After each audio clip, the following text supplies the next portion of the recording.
name's Kenneth Tavener.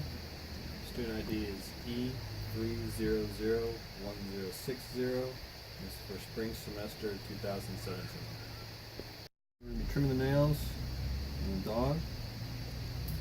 And a couple tools that you're going to need is a pair of clippers, trimmers. We've got normal scissor type trimmers, and you have squeeze trimmer type. You may also need some quick stop, which is a commercial bought form to stop the bleeding of the nail, the quick, if you actually cut it. I've got some cornstarch.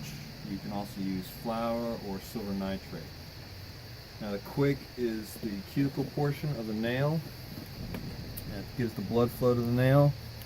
As you can see on this one, that's nice nail, you can see the pink area, that's the quick. If you happen to cut this, it's very painful and it'll start to bleed on the dog. If you do cut it, what you're going to do is you're going to take your clotting agent, whether it be cornstarch, quick clot, or whatever else it may be, and you're just either going to take a dab of it and put onto the blood spot to help it start to clot, or I've got mine at a bowl so I can just dip the toe that's been clipped into it. Now when you cut the nails, what we're looking at doing is right where it starts to curve, where it starts to hook, that's the part we're going to cut off. With these dark nails you have to be careful, just trim off a little bit at a time so you don't hit the quick. So, go back, get that nice hook off.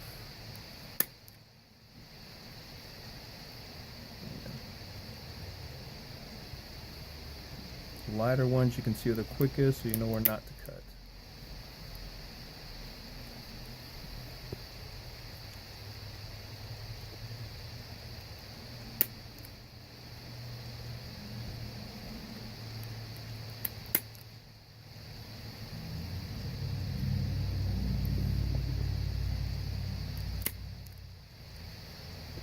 Once you get them all cut, good to go. And you're going to want to cut their nails at least once a month to help keep it down. And just take care of them, keep an eye on it. Alright, I'm going to be cutting the cat's nails now. A couple tools you're going to need. You need a set of clippers. If you don't have a set of animal clippers like this, you can't use fingernail clippers, you just have to cut them sideways. You may also need some clotting agent. Store-bought items such as quick clot or silver nitrate will help with this, and that's on the off chance that you cut the quick on the cat's nails, which when you look at the nail itself, back on the back side, it'll get pink. It's like the human cuticle, it's the quick. If you cut that, it's very painful for the animal and it'll start to bleed. If that happens, then use your quick clot agent and stop it. First thing we're going to do, get our nail clippers out. When you get the nails out, you just lightly press on the pad and the finger, and that nail will come out. Once it's out, you're going to get in there, cut off the tip. Do this for each nail. Try not to get as far back so you don't cut the quick.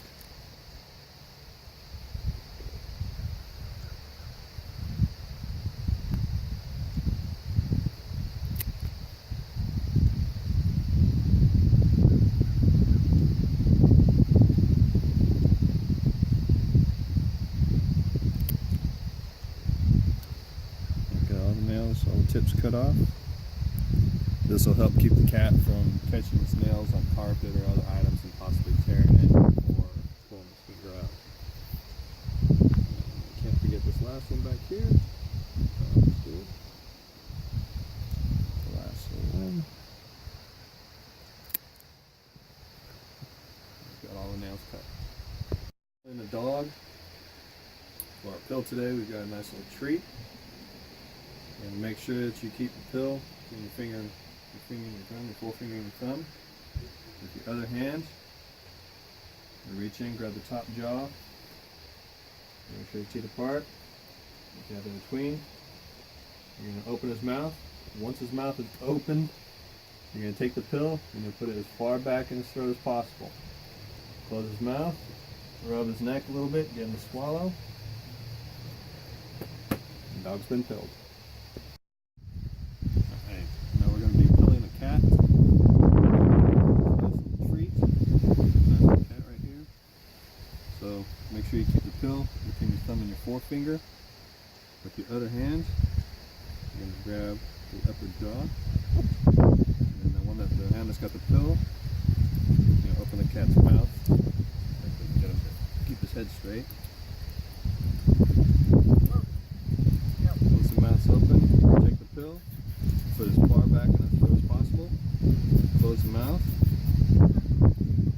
Stir it a couple times. The pill's gone.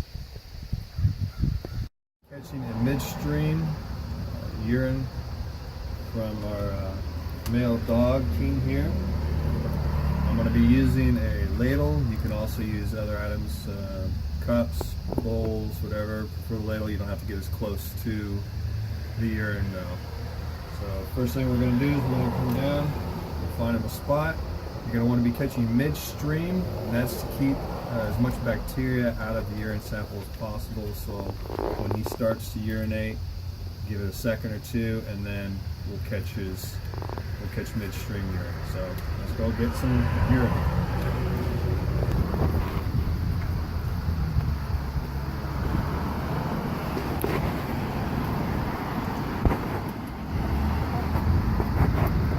You may have to encourage him a little bit, use your words. There we go.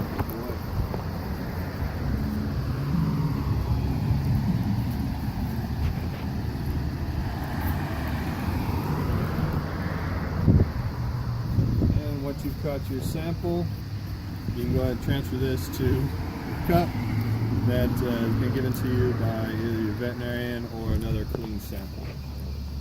That's it. And a gauze muzzle for a dog. The materials you're going to need is either 1-inch or 2-inch gauze. You're going to need 1 inch if you have a smaller dog. We've got a little bit slightly bigger dog here with King, so we're going to use 2-inch gauze. First thing you're going to want to do is you're going to put a nice big loop at the top. When you put it in the gauze, you want to usually come in from behind the dog so you don't startle them, don't scare them, anything else like that. So first thing you're going to do, put your gauze loop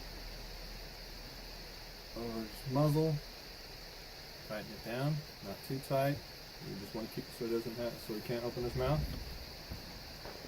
Once you get it over the top, you're going to bring it back down underneath, cross it back over, and then it'll come back behind his ears.